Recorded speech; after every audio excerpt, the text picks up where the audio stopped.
자, 코를 막고요. 코를 막고 입을 다문 상태로 코를 불면 바람이 코로 못 나가니까 어디로 가죠? 귀로 가겠죠. 제가 한번 보여드릴게요. 코를 막고 입을 다문 상태에서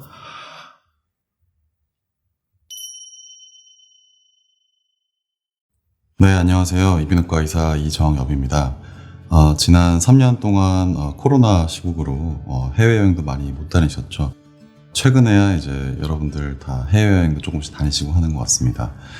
저희가 이제 해외여행을 가려면은 뭘 해야 되죠? 네, 비행기를 탑니다. 비행기 타면 어떤 기분이 드시나요? 일단 처음으로는 설레임이 들 거고요. 그리고 보통 분들 느끼시는 게 바로 귀 먹먹함입니다. 다른 말로는 이제 이충만감이라고도 표현을 하는데요. 비행기를 타지 않아도 저희가 그냥 일반적인 상황에서 귀가 먹먹함을 느낄 수가 있습니다. 그게 양쪽이든 한쪽이든. 그래서 오늘은 귀를 먹먹하게 할 수 있는 이충만감을 일으킬 수 있는 질환에 대해서 알려드리고 어떻게 해야 되는지 설명드리도록 하겠습니다. 네, 첫 번째로는 단순하게 이제 귀지가 있어서 그럴 수 있겠죠. 귀지가 조금 있는 경우는 괜찮겠지만 귀지가 또 너무 많아서 배출이 안 되면은 귀 구멍을 완전히 막아서 환자분들이 귀가 먹먹하다 이렇게 표현하는 분들도 있고, 또는 최근에 수영장에 다녀오셨다던가 아니면 면봉으로 너무 귀를 많이 후벼서 그래서 웨이도염이 발생해서 귀구멍이 많이 부어가지고 먹먹함을 느끼는 경우도 있습니다. 이러한 경우들은 귀지를 제거해 주거나 웨이도염에 대한 치료를 해주면 먹먹함이 바로 좋아지겠죠. 두 번째는 이관 기능 장애라는 건데요. 이관, 다른 말로 이제 유스타키오관이라고도 하고, 제가 이번 영상에서 좀 핵심적으로 말씀드리고 싶은 부분이 바로 이 이관 기능입니다. 그림을 보시면 이제 귀, 귓구멍, 그 다음에 많이 들어보신 달팽이관이 있고, 그 다음에 이관, 귀랑 코랑 연결되는 관이 여기 있습니다. 그래서 이쪽은 지금 묘사는 안 되어 있지만 우리 사람의 코랑 이제 연결이 되어 있는 거고요. 그래서 이 이관의 기능은 크게 두 가지인데, 첫 번째는 이게 항상 닫혀 있어요. 닫혀 있으면서 코로부터 좀 지저분하거나 외부 물질이 들어올 수 있는데 그게 귀 쪽으로 역류가 되는 걸 이제 막아주는 역할을 하고요. 두 번째는 이 이관이 잠깐씩 열리면서 이 안쪽과 바깥쪽에 환기, 압력을 맞춰주는 이퀄라이징이라고 하죠. 그래서 그런 역할을 합니다.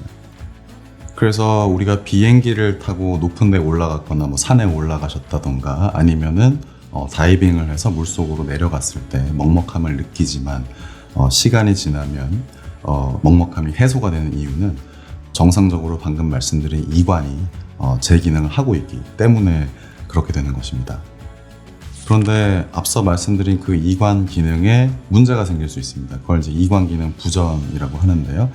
이관 기능 부전은 크게 두 가지로 생각해 볼 수 있어요. 이관이 너무 닫혀 있어서 생길 수가 있고, 또는 너무 열려서 생길 수가 있습니다. 그래서 보통은 이관이 잘 안 열려서 생기는 경우들이 많기 때문에 이관이 잘 안 열리는 경우를 이관 기능 저하 또는 이관 기능 부전 이렇게 얘기를 하고요. 반대로 흔하진 않지만 이관이 너무 항시 열려 있어서 발생하는 개방성 이관이라는 질환도 있습니다. 이 이관 기능은 어렸을 때부터 선천적으로 좀 체질적인 부분도 있어서 상당히 어렸을 때부터 중이염을 자주 앓았거나 중고등학교 올라가고 성인이 돼서도 그런 이관 기능이 호전이 안 되면 뭔가 비행기를 탔을 때도 랜딩할 때 굉장히 통증이 심하고 다이빙이나 이런 거를 잘 못하게 되죠. 이관이라는 건 결국에 코 점막과 연결이 되어 있기 때문에 부비동염, 충농증이라고 하죠. 또는 감기, 비염 이런 것들이 발생하게 되면 이관 기능이 나빠질 수 있고, 또 여성들 같은 경우는 에스트로겐이라던가 이런 여성 호르몬에 좀 영향을 받는 경우도 있고요. 그러한 여러 가지 원인들로 인해서 이관이 너무 닫혀만 있고 열리지 않으면 사람이 좀 먹먹함을 느낄 수 있고, 그게 조금 더 진행이 되면은 통증도 좀 느낄 수 있고 답답함을 느끼고, 심한 경우는 좀 안 들린다고 표현하는 경우도 있습니다. 그래서 이러한 이관 기능 저하를 해결하기 위해서 물론 약물 치료도 있지만 제가 봤을 때 가장 중요한 거는 행동 치료인데요. 보통 이제 이퀄라이징이라고도 얘기하는데 영어로는 이제 발살바 요법이라고 합니다. 이거를 잘 못하시는 분들이 있어서 꼭 제가 이 영상에서 이거를 설명드리고 싶습니다. 자, 코를 막고요. 코를 막고 입을 다문 상태로 코를 불면 바람이 코로 못 나가니까 어디로 가죠? 귀로 가겠죠. 제가 한번 보여드릴게요. 코를 막고 입을 다문 상태에서 네, 저 지금 뚫렸거든요. 그러니까 코를 막았기 때문에 그 프레셔가 앞쪽으로 전달되지 못하면서 귀 쪽으로 전달되게 됩니다. 이게 어떻게 보면 좀 수동적으로 이제 이관을 열어주는 행위, 즉 이제 발살바 요법이라고 하는데, 이관 기능 부전이 있는, 즉 이관이 잘 안 열려서 먹먹함이 있는 분들은 반드시 발살바를 좀 잘 해보시는 게 굉장히 도움이 되고, 영상 보시는 분들 중에서 뭐 프리다이빙을 뭐 직업적으로 하신다던가 승무원분들이라던가 이렇게 많이 비행기 타시는 분들은 아마 이런 거에 대한 교육이 잘 되어 있으실 거예요. 근데 일반적으로 어렸을 때부터 이관이 나빴다던가 이런 분들이 지금은 제가 이제 부으는 행위를 했지만은 들이마시는 행위를 많이 하게 되거든요. 그렇게 되면은 본인은 그게 편할 수 있는데 장기적으로 되면은 이렇게 들이마시는 행위가 더 음압을 걸기 때문에 이관 기능을 악화시키거나 호전 없이 만들 수가 있습니다. 그래서 반드시 발살바, 불어내는, 다시 한번 말씀드리지만은 코를 막고 입을 다문 상태에서 불어내는 이 발살바를 열심히 해보시면 이관 기능은 도움을 줄 수 있습니다. 그리고 이관은 꼭 발살바뿐만 아니라 다른 행위를 할 때도 좀 열리는데요. 보통 저희가 침을 삼키거나 아니면 하품을 하거나 이럴 때도 한 0.1초 정도 탁 열렸다 닫힌다고 되어 있거든요. 그래서 이관 기능이 나쁜 분들 또는 이제 먹먹함을 느끼는 분들은 침을 계속 삼킬 수는 없으니까 뭐 물을 좀 자꾸 마셔본다던가 아니면 하품이 나올 때 좀 적극적으로 해본다던가 이런 것들이 좀 먹먹함을 해소시킬 수 있는 그런 방법이라고 할 수가 있겠습니다. 다음으로는 좀 흔하진 않지만 이관이 너무 닫혀 있는 게 아니라 반대로 좀 열려버린 경우인데요. 도너츠를 보통 제가 예로 드는데, 도너츠가 안쪽에 이제 공간이 있잖아요. 근데 도너츠 내용물이 많아지면 공간은 좁아질 거고요. 도너츠가 이제 양이 좀 부실하면은 공간은 넓어지겠죠. 네, 그거로 생각하시면 되는데, 그러니까 이관 개방증이라는 건 보통 좀 날씬한 여성들, 좀 너무 마른 여성들이나 체중이 갑자기 빠졌다든가 이런 경우에 이관을 차지하고 있는 볼륨이 줄어들면서 안쪽에 있는 공간은 오히려 늘어나게 됩니다. 그래서 코랑 귀를 연결시키는 관이 뚫려버리다 보니까 본인 목소리도 울려 들리고 먹먹하거나 이런 것도 당연히 있고요. 그런 증상들이 생기는 게 바로 개방성 이관이라고 할 수 있겠습니다. 또는 이제 체중이 급격하게 빠진 경우뿐만 아니라 뭔가 얼굴 쪽에 암이 생겨서 방사선 치료를 받는 분들, 또는 신장, 콩팥이 안 좋아서 투석을 받는 분들, 이런 분들도 이관이 좀 너무 열려서 개방성 이관이 발생할 수가 있겠습니다. 그래서 이관이라는 거는 원래는 닫혀 있어서 저희가 발성을 하게 되면은 저희 목소리를 저희가 어떻게 듣나요?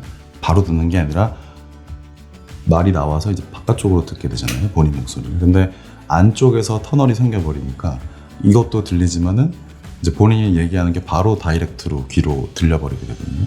그러다 보니까는 숨 쉴 때마다 이중으로 숨소리도 울려 들리고, 말씀하실 때도 말도 울려 들리고, 이런 걸 이제 오토포니아, 자가강청이라고 하는데, 한 번쯤 일반적인 분들도 경험해 보셨을 수도 있고, 저도 이제 운동을 너무 이렇게 심하게 한 날은 가끔 겪는 증상이거든요. 그래서 자가강청이라는 증상이 굉장히 오랫동안 지속이 되면 개방성 이관을 좀 의심해 볼 수가 있겠습니다. 자, 그러면 개방성 이관은 아까 앞에서 말씀드린 발살바라고 하는 코 막고 바람을 불어내는 행위를 하면 좋아질까요? 네, 별로 안 좋아질 수 있겠죠. 왜냐면은 이미 넓어져 있기 때문에 프레셔를 이쪽으로 준다고 해서 오히려 악화시킬 수 있습니다. 그래서 그런 분들은 치료를 어떻게 하냐면, 사실은 좀 기다려보면 보통은 좋아집니다. 우리가 체중이 너무 빠진 분들도 조금 살을 찌워 보시거나, 아니면 체중이 증가하지 않아도 시간이 지나면은 그 안에서 항상성이 좀 생기면서 좋아지게 돼 있거든요. 그런데 사실 뭐 몇 달 기다려 봤는데 계속 불편하고 개방성 이관이 의심되면 마냥 기다릴 수는 없겠죠. 그래서 저희가 고막에다가 환기관이라고 하는 튜브를 넣어서 조금 증상을 완화시킬 수 있는 그런 방법이 있고요. 사실 궁극적인 치료는 아닌데 하게 되면은 한 70-80%에서는 증상 호전을 보이고, 그럼에도 불구하고 자가강청이 너무 오래 지속되는 경우는 이제 시술이나 수술로 들어가게 되는데, 시술은 저희 필러 들어보셨죠? 우리 성형외과에서 뭐 코나 얼굴 쪽에 이제 하게 되는 필러가 있는데 결국에 이제 뭔가 물질을 삽입해서 도톰하게 만들어주니까 코를 통해서 이관 입구부에다가 필러를 주입해서 이관을 좀 부풀리는, 그래서 개방되어 있는 이관을 좀 막아줄 수 있는 그런 시술 방법이 있고요. 거기서도 만약에 이득을 받지 못한다면은 코 쪽으로 들어가서 이관 입구부에다가 연골이나 이런 것들을 삽입해줘서 이관을 좀 막아주는 그런 수술까지 하는 경우들이 있는데, 시술이나 수술까지 가는 경우들은 잘 없습니다. 대부분은 말씀드렸지만은 컨디션이나 이런 거에 따라서 연관이 많기 때문에 시간이 좀 지나다 보면은 개방성 이관은 좋아질 수 있습니다. 네, 마지막으로는 돌발성 난청이라는 질환입니다. 워낙 소개도 많이 되어 있고 유튜브에 찾아보시면은 질환에 대한 설명이 많이 나와 있기 때문에 이제는 여러분들이 많이 아는 질환 중에 하나인데요. 사실 돌발성 난청, 갑자기 안 들린다는 거죠. 근데 그게 먹먹함이랑 어떤 연관이 있느냐? 청력이 갑자기 많이 떨어지면 보통 안 들린다 이렇게 표현하지만, 사실 일부가 반대편에 비해서 한 10% 20% 이렇게만 떨어지면은 안 들리는 거는 잘 모르겠는데 좀 먹먹하다 이렇게 표현하는 분들이 있습니다.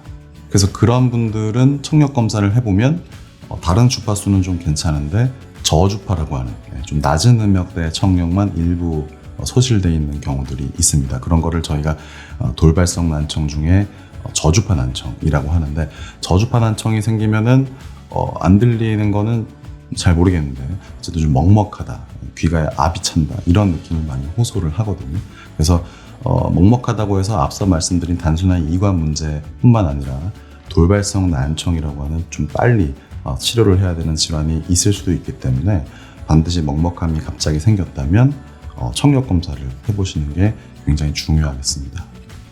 네, 그래서 내가 최근에 뭐 비행기 탄 것도 아니고 다이빙을 한 것도 아닌데 뭐 양쪽이 됐든 한쪽이 됐든 갑자기 귀가 좀 먹먹하고 이충만감이 생겼다.